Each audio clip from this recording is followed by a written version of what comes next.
네, 자 이번에는 2장 계정의 거래와 기록 요거에 대해서 같이 좀 공부를 하겠습니다.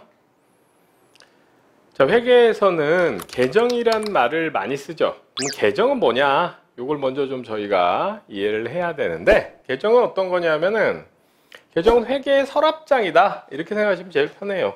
우리 서랍장을 만드는 이유가 뭐예요? 서랍장이라는 게 여러 개가 막 이렇게 막 섞여 있으면 이거 정리하기 불편하잖아요. 그래서 서랍장에 있으면 거기다 집어넣어 놓으면 나중에 뭐가 편하죠? 꺼내기 편하고 일목요연해지잖아요. 회계의 계정도 그런 거예요. 자산을 전체를 막 섞어 놓으면 정신이 없으니까 그거를 서랍장으로, 계정이란 서랍장에다가 나눠서 집어넣는 거다 이렇게 생각하시면 됩니다. 이렇게 막 자산을 한 곳에 모아 놓으면은 이게 막 섞여 있기 때문에 우리가 보기가 불편하단 말이에요. 정보를 이용하기가. 근데 반면에 이거를 일목요연하게 이렇게 서랍장으로 만들어서 계정별로 뭐 자산 중에 현금, 토지 뭐 이런 걸 따로따로 구분해서 우리가 기록해 놓으면은 그때는 내용을 구분해서 파악하니까 정보로 활용하기가 쉽다. 그래서 정보로 활용하기 쉽도록 서랍장처럼 구분해 놓은 거, 요게 계정이에요. 그래서 계정이라고 하면 예를 들어 이렇게 이제 뭐 우리가 갖고 있는 재산이 있다. 근데 이걸 재산을 다 섞어 놓으면 정신 없잖아. 이렇게 막 섞여 있으면. 이렇게 정신 없는 거를 총액 15억 이렇게 파악하면은 정보로서 가치가 떨어진단 말이죠. 정신 없고. 그래서 얘를 어떻게 하느냐. 이렇게 재산 있는 것들을 구분해서 현금, 그다음에 정기 적금, 주식, 그다음에 토지, 건물 이렇게 따로따로 기록을 해 놓으면 우리가 그때그때 그 부분의 금액이 얼마인지 활용하기가 편하겠죠. 그래서 자산을 구분해서 계정별로 집계해 놓으면 그러면 내용을 파악하기가 쉬워서 목적은 뭐다? 정보로 활용하기가 좋아진다.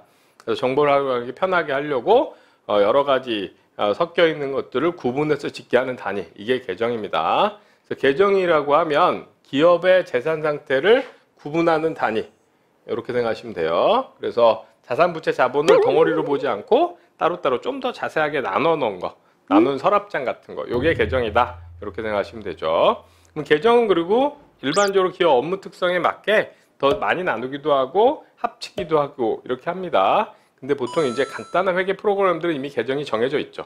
근데 그것도 꼭 지켜야 되는 게 아니고 바꿀 수도 있는 거예요. 근데 이제 일반적으로 바꾸지 잘 모르니까 바꾸지 않고 그대로 쓰죠. 그래서 구분하는 단위, 요게 계정이다 이렇게 생각하시면 되고, 계정에는 재무상태표 계정의 경우에 자산이라면 자산에 뭐 있겠어요? 현금, 예금, 그 다음에 상품, 대여금, 뭐 토지, 건물, 비품 이런 게 계정.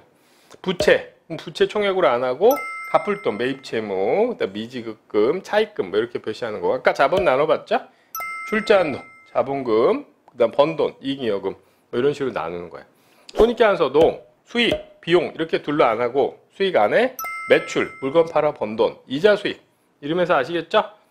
돈 빌려주고 이자 받은 거, 임대료, 사무실 빌려주고 돈 받은 거 이런 거 구분해 놓는다는 거야. 비용 항목도 마찬가지. 이렇게 나눠서 정리하면 좀 더 정보로서의 가치가 커지겠죠. 그래서 이 계정별로 실제로 우리가 기록은 하게 됩니다. 자, 그러면 계정은 어떻게 기록하느냐? 이거 한번 이제 정리를 해보면 계정은 어떻게 기록하느냐? 요 관련해서는 이제 방식이 많을 수 있는데 회계에서 쓰는 방법 요거에 대해 설명을 드릴게요. 예를 들어 현금 10만 원을 출자했다. 20만 원의 현금 은행에서 차입했고 15만 원은 뭐 다시 지급했다. 뭐 이렇게 해서 돈이 다 움직인 거야. 그럼 이거를 이제 우리가 현금에 기록하면 어떻게 되느냐? 현금이 10만 원 증가죠? 현금은 자산이니까 어디에 적어요? 자산은 차변에 적잖아. 그래서 자산의 증가를 차변에 적어주는 거야. 현금 증가. 그 다음에 20만 원 현금 은행에서 차입했다. 현금 증가죠? 그럼 또 차변에 적어줘. 그 다음에 감소. 감소를 여기서 바로 빼면 그러면 순액만 남고 증감이 잘 구분이 안 되잖아요. 그래서 감소는 반대쪽에 적어줍니다. 15만 원 돈이 나갔다. 그 다음에 기계 10만 원을 샀다. 또 돈이 나갔죠? 그럼 어느 쪽에 적는 거야? 반대쪽. 대변에 10만 원. 이렇게 하면. 자, 그럼 이걸 보시면 현재 들어온 돈은 전체 얼마다? 30만 원이고 나간 돈은 25만 원이니까 남은 돈은 얼마?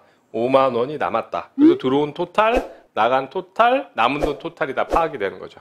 그래서 계정은 이런 방식으로 기록을 합니다. 증가 감소를 구분해서. 그래서 증가총액, 감소총액 그 차이로 순액으로 남은 금액이 얼마인지 보여주도록 기록을 한다. 그리고 이렇게 보면 계정이 영어 글자로 어떤 글자랑 비슷해요? 이거 보시면 T자랑 비슷하죠. 그래서 이걸 뭐라고 부르냐면 T계정이라고 불러요. T계정. 그래서 우리가 공부할 때는 보통 T계정으로 적어놓고 증가, 감소를 구분해서 적게 됩니다. 물론 컴퓨터 프로그래머 되면 이게 꼭 T자로 이렇게 적히진 않겠죠. 근데 컨셉은 요 컨셉이에요. 그래서 증가는 차변, 감소는 대변 이렇게 적는 거예요. 그래서 계정은 증가와 감소를 나눠서 기록한다. 이거 기억하시고요. 이렇게 하는 게 정보로서의 가치가 제일 크다는 거야. 아시겠죠? 자, 그래서 여기 한번 해보죠. 상품 계정. 이번에 상품이 10억 현금으로 구입했다. 상품 증가. 상품은 자산이야. 자산은 어느 쪽에 적죠? 차변, 대변? 차변에 적습니다. 그래서 자산의 증가는 차변? 그러면 반대쪽 자산의 감소는 대변에 적어주면 되는 거예요. 그 다음에 여기 상품을 샀다. 이것도 증가. 그 다음에 상품을 팔았다. 10만원어치 나갔죠? 10억원어치.